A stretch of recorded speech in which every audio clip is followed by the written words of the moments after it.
Right, for a better understanding of the humanitarian crisis that is unfolding right now and the possibility of trying to get anyone out of Gaza, Samantha Nutt is joining us from Toronto. She is the founder of the international humanitarian organizations War Child USA, War Child Canada. And Sean Carroll is in Washington, D.C., president and CEO of the American Near East Refugee Aid, or ANERA. Good to see both of you. Thanks for taking the time for Power Play. Samantha, maybe I can start with you. I know you're just back from the region, including a trip to Jordan. The number one thing that people need to know about what's happening in Gaza right now?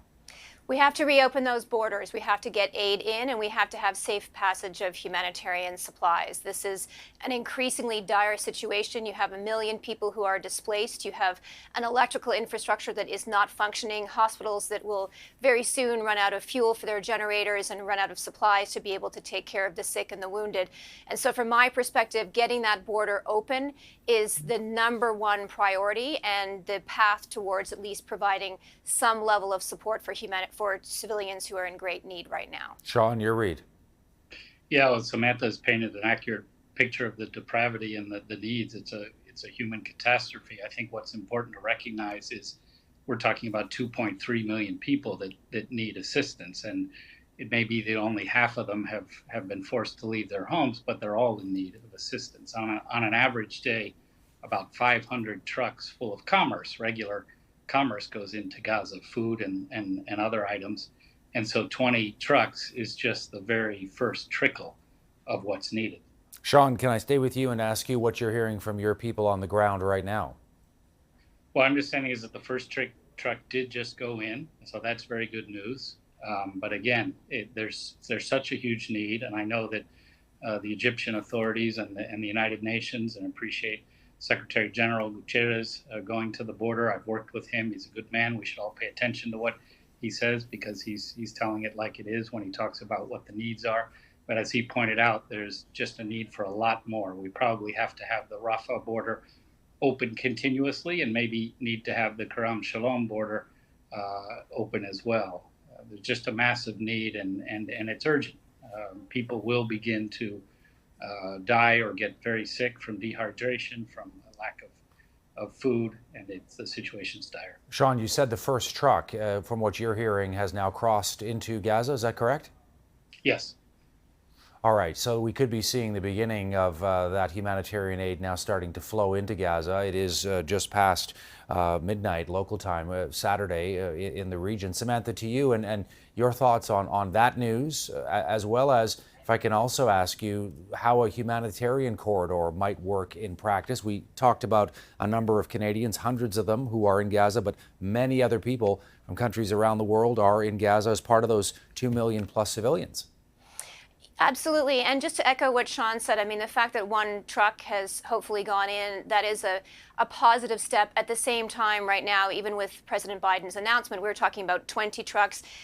This is an area that was reliant, 80% of the population was previously reliant on humanitarian aid. That is even more acute, more serious right now. And so 20 trucks, even 100 trucks, if it gets to that, is probably not going to be sufficient. And so making sure that there is an ongoing, free, easy way to have the free-flowing goods that go back and forth across the border. And so when you talk about humanitarian corridors, the point is that it has to go in both directions, or at least it should be going in both directions, which is to say that the humanitarian supplies are going in, and not only are they going into Gaza, but they're getting to where they need to go. And so that becomes a lot more complicated when you still have this kind of high-level aerial bombardment. Even more complicated if there is a ground war. It becomes that much more difficult to ensure safe passage of those goods, of those trucks, to the places where they're most needed, particularly in the north right now. And so that's a major concern. Getting goods into the southern part of Gaza is one thing, but getting them up to the north, where people still remain locked in and in increasingly dire need, is another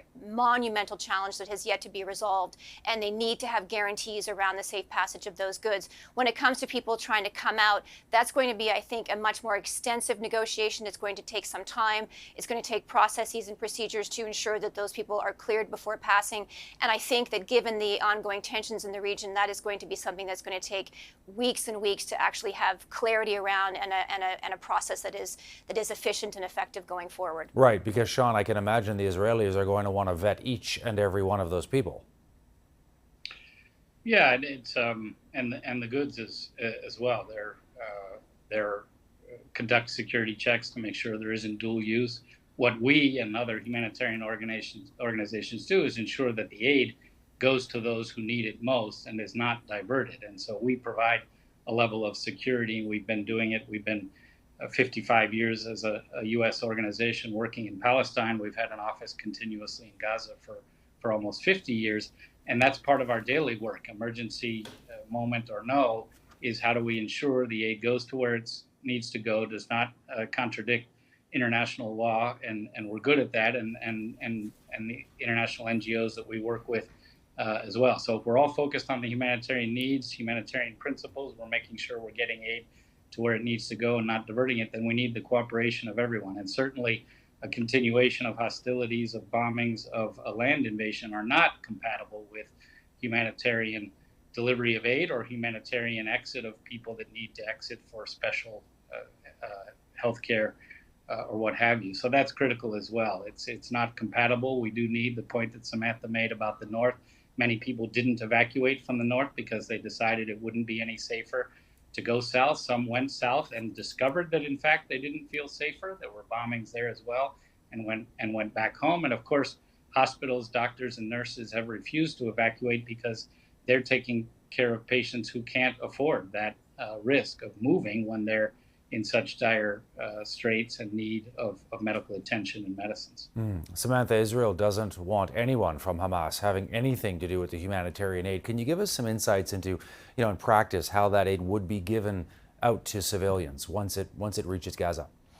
Well, I think, as Sean mentioned, it comes down to having trusted local partners and organizations that have had, and their organization is one that's a very good example of this, the Red Cross, the Red Crescent as well, organizations that have established partners, established staff, strong local connections. They're very, very adept at being able to manage these kinds of distributions once the goods get into country. The challenge, though, is going to be in this increasingly complex security environment, how do you get those goods to the people who need it most? I'm less concerned about the humanitarian aid being diverted to armed forces and very concerned about making sure that they get exactly to those in the highest need. And keep in mind within this that whenever you have a catastrophe like this, and I've worked in Somalia during the famine and elsewhere, there are different waves to these kinds of crises. We also saw this in Iraq during the aerial bombardment. You have the immediate number of people who are killed, but then as this drags on over the coming weeks, when you've got the decimation of the electrical infrastructure, when you've got contaminated water, when you've got a lack of food, that's when you start to see the second and the third wave, and that hits children especially very, very hard. And so death tolls that are in the thousands right now from the immediate bombardment, if this drags on without a suitable humanitarian response, and you get contaminated water, and you start to get starvation, then you're looking at a death toll that's in the tens of thousands, and that will certainly affect children the most. So it's not just a case of being able to get humanitarian supplies in. It's also the case that you need that continuous pipeline, and you need the resources, you need the staff on the ground to be able to engage in these kinds of preventative strategies to make sure that this doesn't become a humanitarian catastrophe, unlike, I think, anything we have seen in recent memory, to be honest. Samantha Nutt joining us from Toronto, Sean Carroll joining us from Washington, D.C. Thank you so much for your time joining Power Play today. Much appreciated.